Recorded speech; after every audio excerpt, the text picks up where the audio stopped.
Hi, my name is Kyle Okimoto. This fall, I'll run my 18th New York City Marathon, and I've lived in New York for over 25 years. This is my marathon prep series. This is my last video for the year. Thanks for joining me. For more, find my channel on YouTube at Kyle Okimoto 800.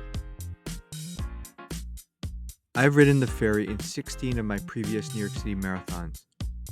This video takes you from the ferry to the start village. It's a super easy trip with a lot of hand holding. You will miss opportunities if you just follow the crowd. So I'm going to help you by highlighting these opportunities here.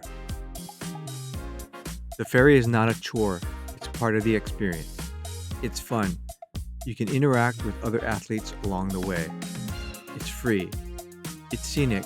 The Statue of Liberty is on the right side on the way to Staten Island, and it's very safe and easy to ride. You will not get lost, trust me. Getting to the ferry is the first part of the journey. You can get an Uber or a Lyft, but it takes just as long as the subway, and traffic near the ferry terminal can get bad. This is why I prefer the subway. You can take many trains downtown. 90% of the people on the train will be fellow athletes. The closest stations are South Ferry, which is the end of the 1 train, Bowling Green, which is the 5 train, Whitehall for the R or W, and Broad, the J or Z. You can also ride to Fulton on the A, C, 2, 3, or 4, which is a massive station, and just a little further, or the E to World Trade Center. You'll be with so many other athletes all going to the same place, and you'll begin to understand the true scale of this race. You will not get lost. You can also ride with a non-runner all the way to Staten Island on the ferry if you want. To eliminate stress, maybe practice this the day before the race. One last tip. All train stations have tap-and-go readers. You do not need a Metro card.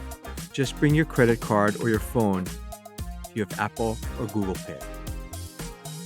This is what the terminal looks like on the Manhattan side. There are a ton of volunteers and security personnel.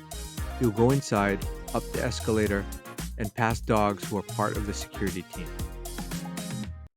Once you get past the escalator and the dogs, you'll be in the waiting area. There's a big clock and doors that roll away. This is where you get on the ferry. I prefer to wait till the next ferry, and I'll explain why in a minute. In the waiting area, there are 2 important things to note. First, the toilets, which are on your left as you face the boarding area. Second, the food establishments, which are usually open on Marathon Sunday. This is an opportunity to get something warm to eat. I recommend an egg and cheese on a roll or bagel.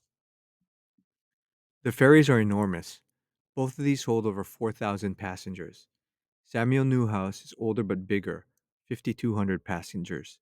Michael Ollis has been sailing since 2022. It holds 4,500. A key point, there are multiple floors. If you want to see the Statue of Liberty, she is on the right side. On some vessels, there are outside seats if you want a photo. The ferry may seem crowded, but it's never that crowded. I always go to the bottom floor. Hardly anyone is ever there. I mentioned waiting for the next ferry. I do this to be one of the first people on. I head to the middle of the boat and use the toilet there. The other gender is on the opposite side of the boat.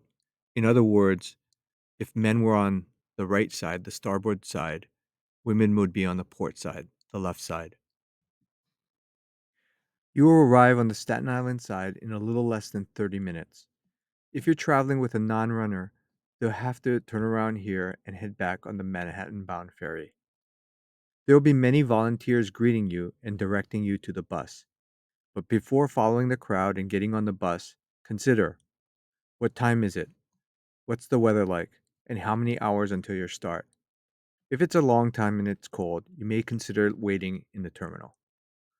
Do you need to use a toilet before getting on the bus? And do you need food? In the terminal on the Staten Island side, there's a deli that's open on the right.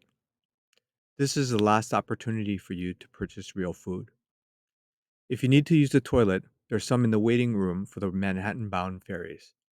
You get there by looping around to the left and then taking another left. You can also wait in this waiting room if it's several hours until your waves start. Once you exit the ferry terminal, you get on the buses.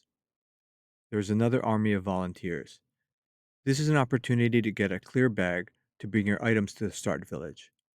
If you have a regular bag or backpack, you will need to remove your items from your bag and use the clear bag. There are also porta potties.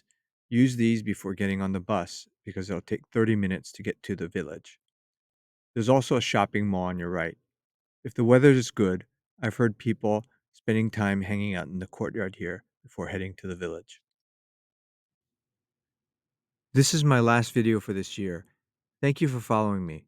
If you want more, you can find my newsletters at kyleokimoto.substack.com, and you can see my videos at YouTube at kyleokimoto800. Thanks, and good luck on Marathon Sunday.